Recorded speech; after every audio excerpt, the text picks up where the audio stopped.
Did you catch this in Harry Potter and the Deathly Hallows Part 2? When Draco approaches Voldemort, the two enter into a very awkward hug. Why so awkward? Because the moment was totally improvised. The actors stayed in character and their reactions to the less than genuine hug added extra tension to the scene. Did you catch this in Puss in Boots: The Last Wish? Check out the tense shot with the sickle's reflections in the first battle, and the similar shot from the final battle, like a couple of action-packed bookends.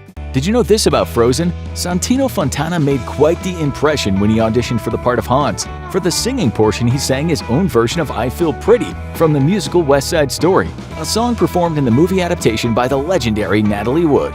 Did you catch this in Chip and Dale Rescue Rangers? When Chip and Dale get out on foot to head to Main Street, take a look at the building in the background where they park Dale's car. That tag look familiar? It's the one Miles Morales made in the subway in Spider-Man Into the Spider-Verse. Did you catch this in Turning Red? Have a look at the back of Priya's famous teen vampire book, and you'll see that it's been reviewed by, shall we say, a very select audience? A book reader, a famous teen vampire, author's grandmother, and Bob. Giants of the literary world, I'm sure. Did you catch this in The Bad Guys? Check out the newspaper article detailing the gang's botched guinea pig heist. The byline reads Abe Blaby. Aaron Blaby is executive producer and the author of the Bad Guys book series the movie is originally based on. Did you notice this in Black Panther? The first voice you hear is that of young Eric asking his father to tell him the story of home.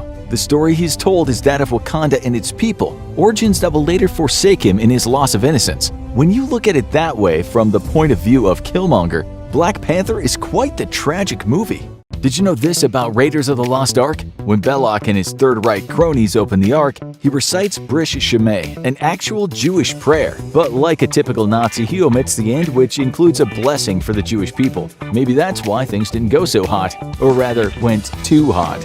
Did you know this about Star Wars: The Force Awakens? Actor Oscar Isaac made a very specific request regarding his character Poe Dameron. He asked that Poe hail from planet Yavin 4. Why? In the original trilogy, the scenes on Yavin 4 were shot in Guatemala, where Isaac is actually from. Did you catch this in Coco? Feast your eyes on the conductor of the concert in the movie's climax. Sure, he looks a little bony, but he's modeled on Michael Giacchino, the renowned composer who also created the music for the movie.